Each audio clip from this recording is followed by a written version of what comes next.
Welcome to my channel. ಇವತ್ತಿನ ವಿಡಿಯೋದಲ್ಲಿ YouTube payment ಬಗ್ಗೆ ಮಾತಾಡೋಣ ಅಂತ. ಹಾಗೆ ಬ್ಲೌಸ್ ಸ್ಟಿಚಿಂಗ್ ಮಾಡ್ತಾ ಇದ್ದೀನಿ. ಯೂಟ್ಯೂಬಲ್ಲಿ ಎಷ್ಟು ದುಡ್ಡು ಬರುತ್ತೆ, ಎಷ್ಟು ತಿಂಗಳಿಗೆ ಬರುತ್ತೆ, ಈ ಥರ ಎಲ್ಲ ಕ್ವಶನ್ಸ್ ಇರ್ತವೆ.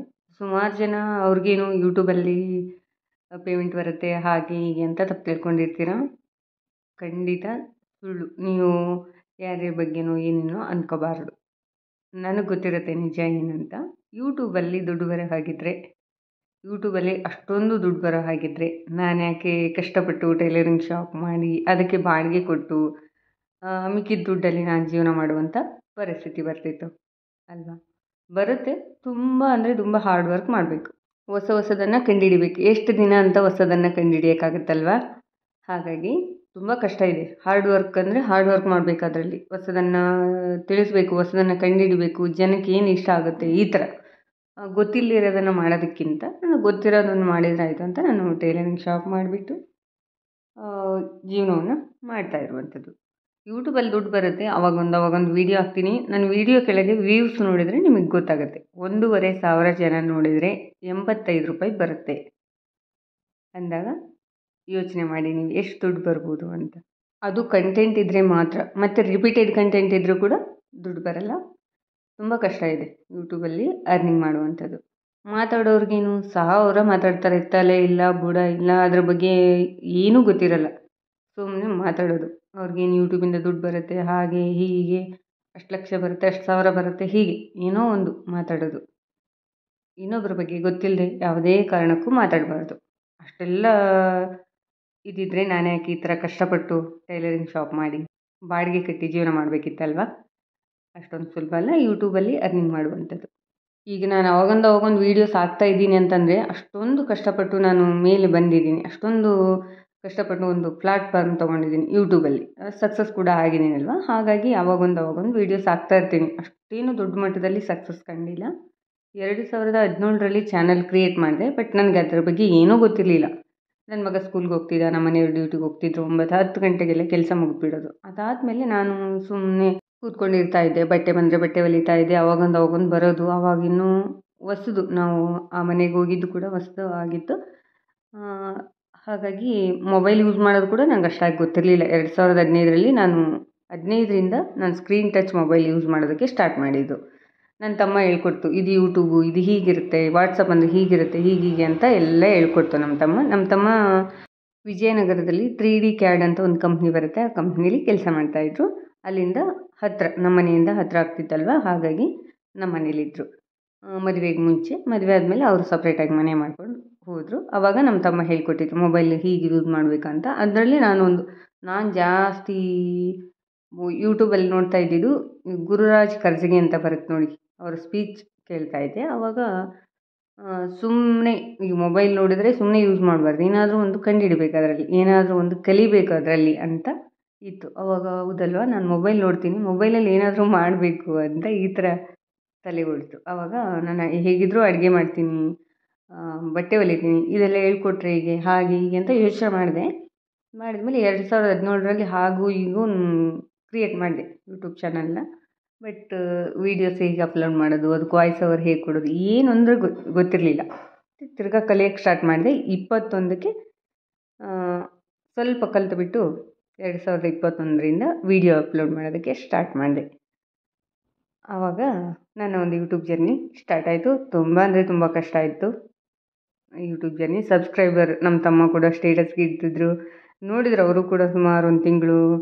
ನಮ್ಮ ಅಕ್ಕದು ಚಾನಲ್ಲು ಸಪೋರ್ಟ್ ಮಾಡಿ, ಅದರಲ್ಲಿ ಏನಾದರೂ ಕಂಟೆಂಟ್ ಇದ್ರೆ ತಾನೇ ಸಪೋರ್ಟ್ ಮಾಡೋಕ್ಕೆ ಯಾರಾದರೂ. ನನಗೆ ಗೊತ್ತೇ ಇರಲಿಲ್ವಲ್ಲ ಏನು. ನಮ್ಮ ಮನೆಯವ್ರು ಕೂಡ ಸಪೋರ್ಟ್ ಮಾಡ್ತಿದ್ರು, ಅವರು ಕೂಡ ಸ್ಟೇಟಸ್ಗೆ ಹಾಕ್ಕೊತಿದ್ರು. ಹಾಗೂ ಈಗೂ ಸಬ್ಸ್ಕ್ರೈಬರ್ಸ್ ಕೂಡ ಕಂಪ್ಲೀಟ್ ಆಯಿತು. 1,000 ಜನ ಸಬ್ಸ್ಕ್ರೈಬರ್ಸ್ ಬೇಕಿತ್ತು. 4,000 ಅವರ್ ವಾಚ್ ಟೈಮ್ ಬೇಕಿತ್ತು. ಎಲ್ಲ ಆಯಿತು. ಗೂಗಲ್ ಆ್ಯಡ್ಸನ್ಸ್ ಪಿನ್ ಅಂತ ಬರುತ್ತೆ, ಅದು ಬಂತು. ಆಮೇಲೆ ಅರ್ನಿಂಗ್ ಸ್ಟಾರ್ಟ್ ಆಯಿತು. ಸ್ಟಾರ್ಟ್ ಆದಮೇಲೆ 2023ರಲ್ಲಿ ಫಸ್ಟ್ ಪೇಮೆಂಟ್ ಬಂತು ನನಗೆ. 2023ರಲ್ಲಿ 9,500 ಏನೋ ಬಂದಿತ್ತು ಫಸ್ಟ್ ಪೇಮೆಂಟು.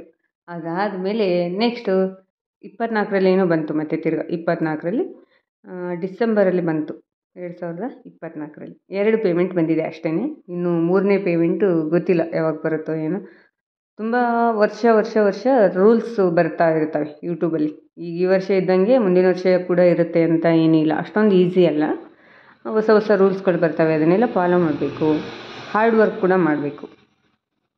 ಹಾಗಾಗಿ ನನಗೆ ಇದುವರೆಗೂ ಬಂದಿದ್ದು 2 ಪೇಮೆಂಟು. ಈಗಲೂ ಕೂಡ ಅರ್ನಿಂಗ್ ಆಗುತ್ತೆ, ದಿನಕ್ಕೊಂದು 5 ರೂಪಾಯಿ ಬರುತ್ತೆ ದಿನದ ಲೆಕ್ಕದಲ್ಲಿ ಹೇಳೋದಾದರೆ. ಬಟ್ ಅದು ದಿನ ಬರಲ್ಲ, ತಿಂಗಳಿಗೂ ಬರಲ್ಲ, $100 ಕಂಪ್ಲೀಟ್ ಆಗೋವರೆಗೂ ಬರಲ್ಲ. ಅದು ನಾವು 1 ವರ್ಷಕ್ಕೆ ಮಾಡ್ತೀವೋ ಅಥವಾ 2 ವರ್ಷಕ್ಕೆ ಕಂಪ್ಲೀಟ್ ಮಾಡ್ತೀವೋ, ಹೀಗೆ ನಾವು ವೀಡಿಯೋಸ್ ಹೇಗೆ ಅಪ್ಲೋಡ್ ಮಾಡ್ತೀವಿ, ಯಾವ ಥರ ಕಂಟೆಂಟ್ ಇರೋದು, ಜನಕ್ಕೆ ಇಷ್ಟ ಆಗೋ ಥರ ಕಂಟೆಂಟ್ಗಳನ್ನ ನಾವು ಕ್ರಿಯೇಟ್ ಮಾಡಿ ಅಪ್ಲೋಡ್ ಮಾಡಿದರೆ ತುಂಬ ಅರ್ನಿಂಗ್ ಮಾಡ್ಬೋದು. ಬಟ್ ಹೊಸದಾಗಿ ಏನು ಕಂಡುಹಿಡಿಯೋದು ಪ್ರತಿದಿನ ಅಲ್ವಾ? ಹಾಗಾಗಿ ನನಗೆ ಗೊತ್ತಿಲ್ಲದಿರೋದು ಮಾಡೋದಕ್ಕಿಂತ ಗೊತ್ತಿರೋದು ಮಾಡೋಣ, ಯಾರಿಗಾದರೂ ಯೂಸ್ ಆಗುತ್ತಲ್ಲ ಆಗೋರಿಗಾಗಲಿ ಅಂತ ಹೇಳ್ಬಿಟ್ಟು ವೀಡಿಯೋಸನ್ನು ಅಪ್ಲೋಡ್ ಮಾಡ್ತಾ ಇರ್ತೀನಿ. ಎಸ್ಪೆಷಲಿ ನನ್ನ ಒಂದು ಟೈಲರಿಂಗ್ ಸ್ಟೂಡೆಂಟ್ಸ್ಗೆ 100ರಿಂದ 150 ಜನ ಕಲ್ತಿದ್ದಾರೆ. ಅವ್ರಿಗಾದರೂ ಹೆಲ್ಪ್ ಆಗುತ್ತಲ್ಲ ಟೈಲರಿಂಗ್ ವೀಡಿಯೋಸ್ ಅಂತ ನಾನು ಅಪ್ಲೋಡ್ ಮಾಡ್ತೀನಿ. ಆಮೇಲೆ ಅಡುಗೆದು ಇತ್ತಂದರೆ ಅಡುಗೆ, ಯಾರಾದರೂ ಹೊಸ್ದಾಗಿ ಅಡುಗೆ ಕಲಿಯೋರಿಗೆ ಕುಕಿಂಗ್ ಚಾನಲ್ ಸಪ್ರೇಟಾಗಿದೆ. ಮಧು 2015 ಕುಕಿಂಗ್ ಚಾನಲ್ ಅಂತ ಇದೆ. ಅದರಲ್ಲಿ ಸಾಕಷ್ಟು ಒಂದು 70-80 ರೆಸಿಪಿ ಶೇರ್ ಮಾಡಿದ್ದೀನಿ. ಅದು ಕೂಡ ಅಷ್ಟೇ, 2 ಚಾನಲ್ ನನಗೆ ಮುಂದೆ ನಡೆಸ್ಕೊಂಡು ಹೋಗೋದಕ್ಕಾಗ್ತಿಲ್ಲ, ಸಿಕ್ಕಾಪಟ್ಟೆ ಹಾರ್ಡ್ ವರ್ಕ್ ಆಗುತ್ತೆ.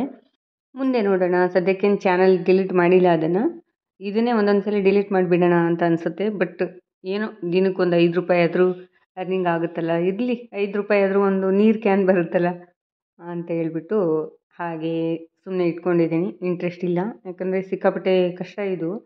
ಬಟ್ ಈಗ ಚಾನಲ್ ಏನಾದ್ರು ಡಿಲೀಟ್ ಮಾಡಿದರೆ ನೆಕ್ಸ್ಟು ಯೂಟ್ಯೂಬ್ ಚಾನಲ್ ಕ್ರಿಯೇಟ್ ಮಾಡಿ ಅರ್ನಿಂಗ್ ಮಾಡೋ ಲೆವೆಲಿಗೆ ಬರೋದಂತೂ ಕನಸಿನ ಮಾತದು. ಅದು ಇತ್ತೀಚೆಗಂತೂ ಸಿಕ್ಕಾಪಟ್ಟೆ ಯೂಟ್ಯೂಬರ್ಸ್ ಆಗಿದ್ದಾರೆ. ಅದರ ಬಗ್ಗೆ ತಿಳ್ಕೊಂಡ್ಮೇಲೆ ಎಲ್ಲರೂ ಕೂಡ ಹಿಂದೆ ಸರಿತಾರೆ. ಬಟ್ ಅರ್ನಿಂಗ್ ಸ್ಟಾರ್ಟ್ ಆಗಿದೆ ಅಲ್ವಾ, ಹಾಗಾಗಿ ನಾನು ಯಾವಾಗಲೂ ಒಂದು ಯೂಸ್ಫುಲ್ ಆಗುವಂಥ ವೀಡಿಯೋಸನ್ನು ಹಾಕ್ತೀನಿ. ಸುಮಾರು ವೀಡಿಯೋಸ್ ಇದೆ, ಇನ್ನೂ ನಾನು ಎಡಿಟಿಂಗ್ ಮಾಡಿಲ್ಲ, ಅಪ್ಲೋಡ್ ಮಾಡಿಲ್ಲ. ಹೀಗಿರುತ್ತೆ ನೋಡಿ ಯೂಟ್ಯೂಬಲ್ಲಿ ಅರ್ನಿಂಗ್ ಮಾಡೋದು. ಸುಮಾರು ಜನ ಮಾತಾಡ್ತಾರೆ, ಅವ್ರಿಗೇನು ಗೊತ್ತಿರಲ್ಲ, ಇರಲಿ ಮಾತಾಡ್ಕೊಳ್ಳಿ. ಮಾತಾಡೋರು ಬಾಯಿ ಮುಚ್ಚೋಕ್ಕಾಗೋದಿಲ್ಲ. ನಿಜ ಏನಂದ್ರೆ ಅವ್ರಿಗೆ ಮಾತ್ರ, ಆ ಸ್ಥಾನದಲ್ಲಿ ಇರೋರಿಗೆ ಮಾತ್ರ ಗೊತ್ತಿರುತ್ತೆ.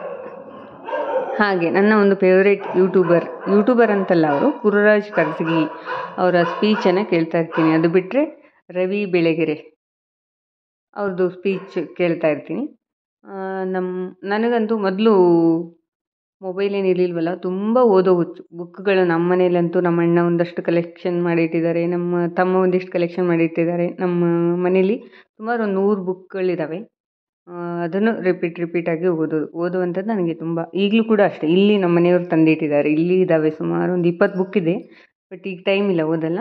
ಅವಾಗವಾಗ ನಾನು ಓದ್ತಾ ಇರ್ತೀನಿ. ಅವಾಗ ಓದ್ತಾ ಇದ್ದೆ, ಈಗ ಓದೋಕ್ಕಾಗಲ್ಲ, ಸಿಕ್ಕಾಪಟ್ಟೆ ಕೆಲಸ ಇರುತ್ತೆ. ಈ ಟೈಲರಿಂಗ್ ಶಾಪ್ ಓನ್ ಬಿಸ್ನೆಸ್ ಅಂದ ಕೂಡಲೇ ಫ್ರೀ ಟೈಮ್ ಸಿಗೋದು ಕನಸು, ಆ ಥರ ಆಗಿಬಿಡುತ್ತೆ. ಹೀಗೆ ನೋಡಿ, ಅದು ಬೇರೆ ಬೇರೆ ವೀಡಿಯೋಸ್ ನೋಡೋದಕ್ಕೆ ನನಗೆ ನೋಡಬೇಕಾಗುತ್ತೆ. ನಾನು ಮಾಡೋ ಕೆಲಸಕ್ಕೂ ಆ ವೀಡಿಯೋ ನೋಡೋದಕ್ಕೂ ಆಗಲ್ಲ, ಮತ್ತು ಖಾಲಿ ಕೂತ್ಕೊಂಡು ವೀಡಿಯೋ ನೋಡಬೇಕಾಗತ್ತೆ. ಬಟ್ ಈ ಗುರುರಾಜ್ ಕರ್ಜಿಗೆ ಅವರದಾಗಲಿ, ಆಮೇಲೆ ಇದು ರವಿ ಬೆಳಗೆರೆ ಅವರದಾಗಲಿ, ಇನ್ನೂ ಬೇರೆ ಬೇರೆ ಸ್ಪೀಚ್ಗಳಿರುತ್ತಲ್ವ, ಆ ಥರದನ್ನು ನಾನು ಹಚ್ಚಿಬಿಟ್ಟು ಸೈಡ್ಗೆ ಇಟ್ಬಿಟ್ಟಿರ್ತೀನಿ. ಅದು ಬೇಜಾರಾಯ್ತಾ ಸಾಂಗ್ ಕೇಳ್ತಾ ಇರ್ತೀನಿ ಎನಿ ಟೈಮ್. ಸ್ಪೀಕರ್ ನಿಮ್ಗೆ ಈಗಲೂ ಕಾಣಿಸ್ತಾ ಇದೆ ನೋಡಿ, ಮೀವಿ ಕಂಪ್ನಿ ಹೆಸರು. ಅದರದ್ದು ಒಂದು ಅನ್ಬಾಕ್ಸಿಂಗ್ ವೀಡಿಯೋ ಕೂಡ ಮಾಡಿದ್ದೀನಿ. ಸುಮಾರು ಒಂದು 2023ರಲ್ಲಿ ಏನಿರಬೇಕು ನಾನು ತೊಗೊಂಡಿದ್ದೆ ಅದನ್ನು, ಅಷ್ಟೊಂದು ನೆನಪಿಲ್ಲ. 2022-23ರಲ್ಲಿ ತೊಗೊಂಡಿರ್ಬೋದು. ಒಟ್ಟಿನಲ್ಲಿ ಅನ್ಬಾಕ್ಸಿಂಗ್ ವೀಡಿಯೋ ಇದೆ, ನೋಡಿ. ನನ್ನ ಚಾನಲಲ್ಲಿ ಇನ್ನಷ್ಟು ವೀಡಿಯೋಗಳು ನೋಡಬೇಕಂದ್ರೆ, ಅಂದರೆ ಕೆಲವ್ರಿಗೆ ಗೊತ್ತಿರಲ್ಲ ಅಂತ ಅವ್ರಿಗೆ ಹೇಳ್ತಾ ಇದ್ದೀನಿ. ಚಾನಲ್ದ ಲೋಗೋ ಏನು ಕಾಣಿಸುತ್ತಲ್ವ, ಲೋಗೋ ಮೇಲೆ ಕ್ಲಿಕ್ ಮಾಡಿದರೆ ಶಾರ್ಟ್ಸ್ ನೋಡಬೇಕಂದ್ರೆ ಅವರಿಗೆ ಶಾರ್ಟ್ಸ್ ಸಿಗುತ್ತೆ, ವೀಡಿಯೋ ನೋಡಬೇಕಂದ್ರೆ ವೀಡಿಯೋಸ್ ಸಿಗುತ್ತೆ, ಪ್ಲೇ ಲಿಸ್ಟ್ ಕೂಡ ಇದೆ. ಆಮೇಲೆ ಲೈವಲ್ಲಿ ನಾನು ಜಾಸ್ತಿ ವೀಡಿಯೋ ಮಾಡಿಲ್ಲ, 2 ವೀಡಿಯೋ ಮಾಡಿದ್ದಷ್ಟೇ. ಅದು ಯೂಟ್ಯೂಬ್ ರೂಲ್ಸ್ ಇತ್ತು, ವರ್ಷಕ್ಕೊಂದಾದರೂ ಲೈವ್ ಮಾಡಲೇಬೇಕು ಅಂತ. ಹಾಗಾಗಿ 2 ಲೈವ್ ಮಾಡಿದ್ದೆ. ಈಗಿದೆ ನೋಡಿ. ಇನ್ನಷ್ಟು ವೀಡಿಯೋ ನೋಡಬೇಕಂದ್ರೆ ನನ್ನ ಒಂದು ಚಾನಲ್ದ ಲೋಗೋ ಮೇಲೆ ಕ್ಲಿಕ್ ಮಾಡಿ. ಹಾಗೆ ನೀವು ನನ್ನ ಕುಕಿಂಗ್ ಚಾನಲ್ ನೋಡಬೇಕಂದ್ರೆ ಡಿಸ್ಕ್ರಿಪ್ಷನ್ನಲ್ಲಿ ಲಿಂಕ್ ಇದೆ. ಯಾರಿಗೆ ಟೈಪ್ ಮಾಡೋಕ್ಕೆ ಬರಲ್ಲ ನೋಡಿ ಅಂಥವ್ರಿಗೆ ಹೇಳ್ತಾ ಇದ್ದೀನಿ. ಟೈಟಲ್ ಮೇಲೆ ಕ್ಲಿಕ್ ಮಾಡಿದರೆ ಡಿಸ್ಕ್ರಿಪ್ಷನ್ ಓಪನ್ ಆಗುತ್ತೆ. ಡಿಸ್ಕ್ರಿಪ್ಷನಲ್ಲಿ ಕುಕಿಂಗ್ ಚಾನಲ್ದ ಲಿಂಕ್ ಇರುತ್ತೆ, ಅಲ್ಲಿ ಕ್ಲಿಕ್ ಮಾಡಿ ನೋಡಿದ್ರೆ ನಿಮಗೆ ಕುಕಿಂಗ್ ಚಾನಲ್ ಸಿಗುತ್ತೆ. ನಾನು ಮಾಡಿರುವಂಥ ರೆಸಿಪಿಗಳು ಕೂಡ ನೀವು ನೋಡ್ಬೋದು. ಹೀಗಿದೆ ನೋಡಿ. ಯೂಟ್ಯೂಬಲ್ಲಿ ಅರ್ನಿಂಗ್ ಮಾಡೋದು ಅಷ್ಟೊಂದು ಸುಲಭ ಅಲ್ಲ. ಇಷ್ಟ ಬಂದಂಗೆಲ್ಲ ಯಾರ್ಯಾರ ಬಗ್ಗೆನೋ ಇದು ಒಂದು ವಿಚಾರ ಅಂತ ಅಲ್ಲ, ಬೇರೆ ಬೇರೆ ವಿಚಾರನ ಆಗಲಿ ಬೇರೆಯವ್ರ ಬಗ್ಗೆ ಮಾತಾಡ್ಕೊಡ್ದು. ನಮ್ಮ ಕೆಲಸಗಳೇನು ಅಷ್ಟನ್ನು ಮಾಡ್ಕೊಂಡು ಹೋಗಬೇಕು. ಇತ್ತೀಚೆಗೆ ನನ್ನ ಒಂದು ಫೇವ್ರೇಟ್ ಯೂಟ್ಯೂಬರ್ ಬಂದು ಶ್ರೀನಿವಾಸ್ ಅಜ್ಜನಹಳ್ಳಿ ಅಂತ ಜ್ಞಾನಾಶ್ರಮ ಯೂಟ್ಯೂಬ್ ಚಾನಲ್ ಜ್ಞಾನಾಶ್ರಮ ಅಂತ ಬರುತ್ತೆ. ಅದರಲ್ಲಿ ಸಾಕಷ್ಟು ನೊಂದವರ ಕಥೆಗಳಿರ್ತವೆ. ಅದು ಬಂದು ನಾನು ಆನ್ ಮಾಡಿ ಇಟ್ಬಿಟ್ರೆ ನನ್ನ ಪಾಡಿಗೆ ನನ್ನ ಕೆಲಸನೂ ಆಗುತ್ತೆ. ಆಮೇಲೆ ಒಬ್ಬೊಬ್ಬರು ಲೈಫ್ ಸ್ಟೋರಿ ನೋಡಿ ಹೇಗಿರುತ್ತೆ ಅಂತ ತಿಳ್ಕೊಬೋದು. ಏನೋ ಒಂದು ಅದರಲ್ಲಿ ಕಲಿಯುವಂಥದ್ದು ಇರುತ್ತೆ. ಆ ಒಂದು ಚಾನಲ್ ಪರಿಚಯ ಮಾಡಿದ್ದು ನನಗೆ ಫಸ್ಟ್ ನಮ್ಮ ಅಣ್ಣ, ಆಮೇಲೆ ನಮ್ಮ ತಂಗಿ ಕೂಡ ಹೇಳಿದರು. ಹೌದಲ್ಲ, ಅಣ್ಣನೂ ಹೇಳಿದರು ತಂಗಿನೂ ಹೇಳಿದ್ರು, ಏನಿದೆ ಇದರಲ್ಲಿ ನೋಡೋಣ ಅಂತ ನೋಡಿದೆ. ಆ ಚಾನಲ್ಗೆ ಅಡಿಕ್ಟ್ ಆಗಿದ್ದೀನಿ ಇತ್ತೀಚೆಗಂತೂ. ಅದರಲ್ಲಿ ಇರುವಂಥ ಸ್ಟೋರಿಗಳು ನೋಡಿಬಿಟ್ರೆ ನನ್ನ ಕಷ್ಟ ಏನೂ ಅಲ್ಲ ಅವ್ರ ಮುಂದೆ, ಆ ಥರ ಎಲ್ಲ ಇದ್ದಾವೆ. ಹೀಗೆ ನೋಡಿ ಒಬ್ಬೊಬ್ಬರು ಲೈಫ್ ಜರ್ನಿ. ನೀವು ಕೂಡ ನೋಡೋದಾದರೆ ನೋಡಿ. ನೋಡೋದೇನಿಲ್ಲ, ಅದು ಕೇಳಿಸ್ಕೊಳ್ಳುವಂಥದ್ದು. ನಿಮ್ಮ ಕೆಲಸಕ್ಕೆ ಯಾವುದೇ ಒಂದು ಕೆಲಸಕ್ಕೂ ಕೂಡ ಡಿಸ್ಟರ್ಬೆನ್ಸ್ ಇರಲ್ಲ. ಜ್ಞಾನಾಶ್ರಮ ಅಂತ ಯೂಟ್ಯೂಬ್ ಚಾನಲ್ದ ನೇಮ್. ಆಮೇಲೆ ಮಧು 2015 ಅಂತ ಚಾನಲ್ದ ನೇಮ್ ಯಾಕೆ ಇಟ್ರಿ ಅಂತ ಕೇಳ್ತೀರ ಕೆಲವರು. ಅವ್ರಿಗೆ ಹೇಳೋದು ಏನಂದರೆ, ನೋಡಿ ಜೀವನ ಅಂದರೆ ಏನು ಅಂತಲೇ ನನಗೆ ಗೊತ್ತಿರಲಿಲ್ಲ. ಆಗ ತಾನೇ ಕಂಡುಕೊಂಡಿರುವಂಥದ್ದು ನಿಜವಾದ ಜೀವನ ಅಂದರೆ ಏನು ಅನ್ನೋದು ನನಗೆ ಅರಿವಾಗಿದ್ದು 2015ರಲ್ಲಿ. ಹಾಗಾಗಿ ಚಾನಲ್ದ ನೇಮ್ 2015. ಆಮೇಲೆ ನಮ್ಮ ಮನೆಯವರು ಮಧು ಅಂತ ನನಗೆ ಕರೆಯೋದು. ಮಧು ಹೆಸರು ಸೇರಿಸ್ಕೊಂಡು ಮಧು ಮತ್ತು 2015 ಚಾನಲ್ದ ನೇಮನ್ನು ಸೆಲೆಕ್ಟ್ ಮಾಡಿಕೊಂಡೆ. ಯೂನಿಕ್ ನೇಮ್ ಇರಬೇಕು, ಚಾನಲ್ದ ನೇಮ್ ಡಿಫ್ರೆಂಟ್ ಆಗಿರಬೇಕು, ಸರ್ಚ್ ಲಿಸ್ಟಲ್ಲಿ ಬರಬೇಕಂದ್ರೆ ಅಂತ ಯೂಟ್ಯೂಬ್ ರೂಲ್ಸ್ ಇತ್ತಲ್ವ. ಹಾಗಾಗಿ ಮಧು 1989 ಅಂತ ಸೆಲೆಕ್ಟ್ ಮಾಡಿದೆ. ಬಟ್ ಆ ಥರ ಚಾನಲ್ ಆಲ್ರೆಡಿ ಇತ್ತು. ಮತ್ತು ನನ್ನ ಮಗನ ಹೆಸರು ನನ್ನ ಹೆಸರು ಮಧು ಮತ್ತು ಚೇತು ಅಂತ ಇಟ್ಟೆ. ಅದು ಕೂಡ ಆಲ್ರೆಡಿ ಇದೆ ಚಾನಲ್ ನೇಮು. ಎಲ್ಲ ಥರ ಇದ್ದಾವಲ್ಲ, ಏನು ಮಾಡೋದು. ಮಧು ಜಗದೀಶ್ ಅಂತ ಸೆಲೆಕ್ಟ್ ಮಾಡಿದೆ, ಅದು ಕೂಡ ಇತ್ತು ಚಾನಲ್ ನೇಮು. ಮತ್ತು ಬೇರೆದು ಏನು ಮಾಡೋದು ಅಂತ ಈಗ ಮಧು 2015 ಅಂತ ಸೆಲೆಕ್ಟ್ ಮಾಡಿದೆ. ಅದಕ್ಕೆ ಯಾವುದು ಇರಲಿಲ್ಲ, ಹಾಗಾಗಿ ಅದನ್ನೇ ಫೈನಲ್ ಮಾಡಿದೆ. ಯೂಟ್ಯೂಬ್ ಚಾನಲ್ ನೇಮ್ ಸೆಲೆಕ್ಟ್ ಮಾಡೋಕ್ಕೂ ಕೂಡ ಕಷ್ಟಪಡಬೇಕು, ಅಷ್ಟೊಂದು ಸುಲಭ ಅಲ್ಲ. ಯೂಟ್ಯೂಬ್ ಚಾನಲಲ್ಲಿ ಸಕ್ಸಸ್ ಆಗಬೇಕಂದ್ರೆ ಮೆಂಟಲಿ ಹಾರ್ಡ್ ವರ್ಕ್ ಇರುತ್ತೆ, ಫಿಸಿಕಲಿ ಹಾರ್ಡ್ ವರ್ಕ್ ಅಲ್ಲ, ಮೆಂಟಲಿ ಹಾರ್ಡ್ ವರ್ಕ್ ಇರುತ್ತೆ. ಸಿಗೋಣ ಫ್ರೆಂಡ್ಸ್ ನೆಕ್ಸ್ಟ್ ಯೂಸ್ಫುಲ್ ವೀಡಿಯೋದಲ್ಲಿ. ವಿಡಿಯೋ ಇಷ್ಟ ಆದರೆ ಲೈಕ್ ಮಾಡಿ, ಶೇರ್ ಮಾಡಿ. ನಮಸ್ಕಾರ.